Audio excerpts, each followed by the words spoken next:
नमस्कार दोस्तों, आज हम जानेंगे शरद पूर्णिमा की पवित्र कथा। वह रात जब चांद अपनी पूर्णता में होता है और अमृत बरसात धरती पर होती है।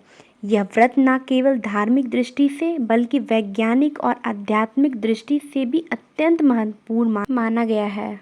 हिंदू पंचांग के अनुसार आश्विन मास की पूर्णिमा तिथि को शरद पूर्णिमा कहा जाता है। कहते हैं इस दिन भगवान श्री कृष्ण ने गोपियों के साथ वृंदावन में महान रासलीला की थी। रात्रि के समय जब शरद ऋतु का चांद अपनी शीतल किरणों से पूरी धरती को नहला रहा था, तब वृंदावन की भूमि स्वर्ग जैसी प्रतीत हो रही थी।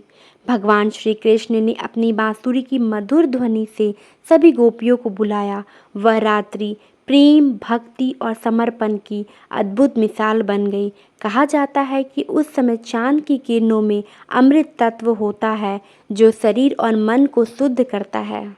इसी कारण शरद पूर्णिमा की रात को लोग खीर बनाते हैं। दूध और चावल से बनी हुई यह खीर चांदनी रात में खुले आसमान के नीचे रखी जाती है, क्योंकि ऐसा विश्वास है कि इस रात चांद की किरणें खीर में अमृत का स्पर्श कर देती है। अगली सुबह यह खीर प्रसाद के रूप में ग्रहण की जाती है, जो स्वास्थ्य, समृद्धि और सौभाग्य प्रदान करती है। आइए अब हम सभी मिलकर शरद पूर्णिमा की कथा सुनते हैं।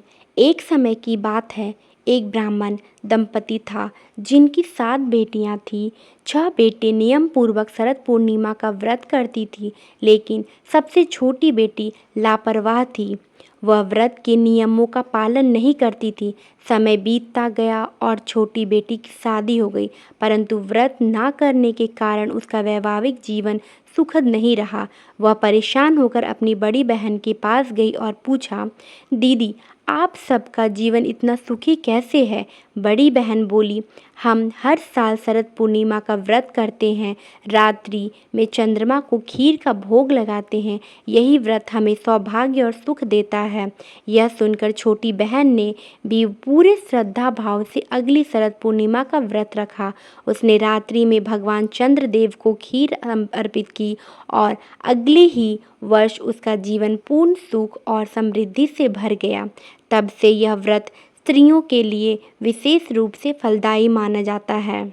मान्यता है कि जो व्यक्ति शरद पूर्णिमा की रात को जागरण करता है, भजन कीर्तन करता है और भगवान श्री कृष्ण या माता लक्ष्मी की आराधना करता है, उसे दीर्घ आयु, आरोग्य, धन और सुख की प्राप्ति होती है।